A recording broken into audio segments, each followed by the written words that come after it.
You probably know by now that President Obama has a new carpet in the Oval Office. You probably also know that the carpet is beige, which has caused something of a kerfuffle among people charged with keeping beige in its proper place, somewhere south of Chattanooga and west of Omaha. You may also know that one of the 5 quotations in the border of the rug is wrongfully attributed to Dr. Martin Luther King Jr. "The arc of the moral universe is long," the quotation reads, "but it bends toward justice." Dr. King certainly said these words. As the historian Jamie Stein noted in the Washington Post last Saturday, King would often ask in a refrain, "How long?" "Not long." And then King would finish with a flourish, "Not long, because the arc of the moral universe is long, but it bends toward justice." Stein goes on to say that these words actually belong to a man King admired and viewed as a kindred spirit, the 19th century abolitionist and Unitarian minister Theodore Parker. Parker was a gifted preacher and writer, a pivotal transcendentalist thinker, a fierce opponent of slavery, and an early organizer of the Underground Railroad. Though he died in 1860, Parker helped lay the social and intellectual groundwork for the Emancipation Proclamation, which Lincoln penned a few years later. In 1853, Parker said, "I do not pretend to understand the moral universe. The arc is a long one. But from what I see, I am sure it bends toward justice." When people today speak this soaring sentiment, they usually focus on the optimism of the second half, the part about the moral universe bending toward justice. As I read these words today, I'm struck by the humility and realism of the first half. I do not pretend to understand the moral universe, Parker said. The arc is a long one. In mathematical terms, the longer the arc, the less it looks like an arc, and the less it appears to be bending at all, much less in any particular direction. As I look around our world, I see a lot of places where the arc is hard to trace. Places like Iran, Somalia, Pakistan, and Afghanistan. Any bending toward justice is hard to see. Some days I look around our nation and feel the same. Actually, I sometimes feel like the arc of the moral universe is bending the wrong way. I shudder at the gleeful talk by some people of how rapidly they could unwind the progress of the past half-century if political winds blow in their favor over the next 2 years. Do we really want to live in a nation where women's bodies are controlled by legislators and gays are locked back in the closet? Where our responsibility for the common good ends with people who are already well off, well educated, well connected, and well insured?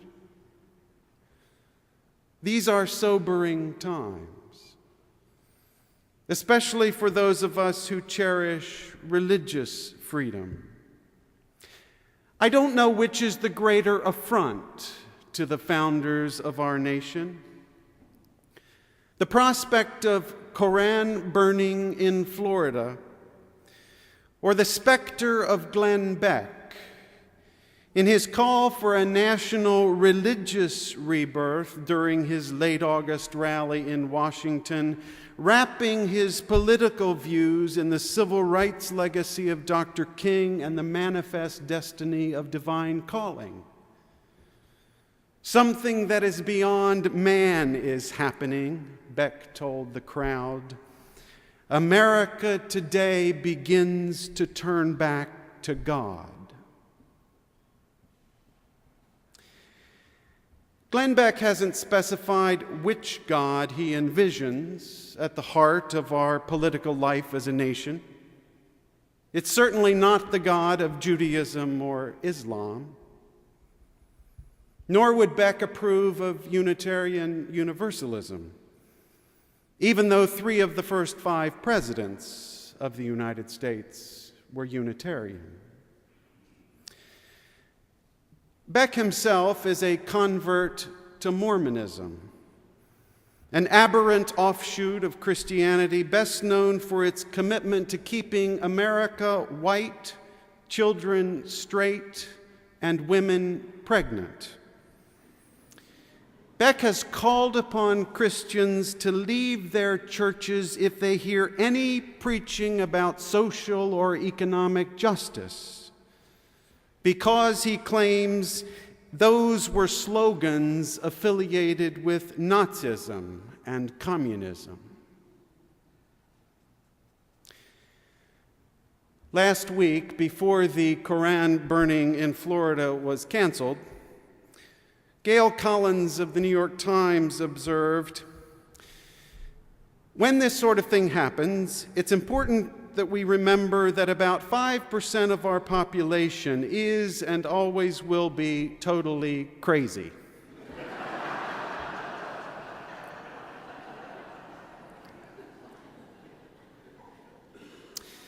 She adds, "There's nothing you can do about the crazy 5% except ask the police to keep an eye on them during large public events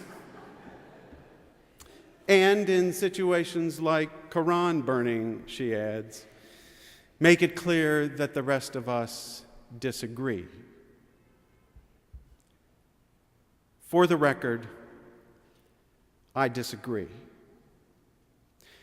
I disagree with Glenn Beck that America ever was, currently is, or ever should be a Christian nation.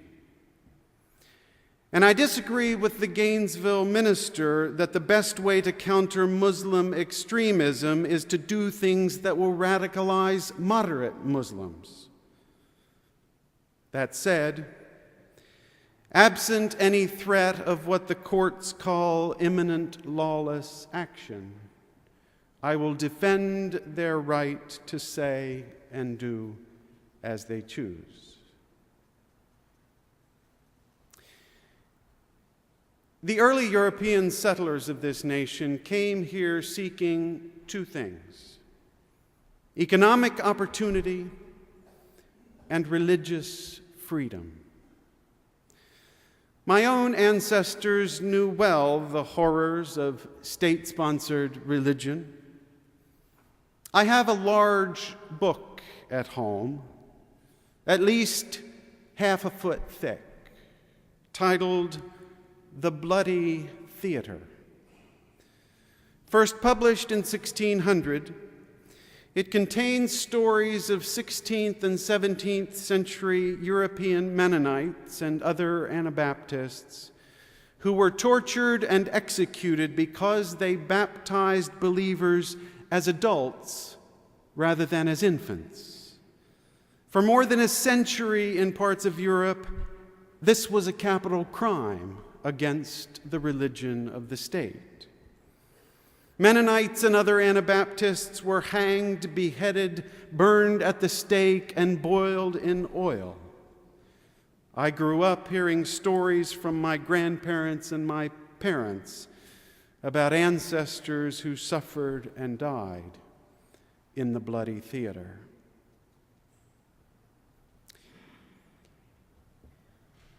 If Muslims cannot worship freely in America, then none of us can worship freely.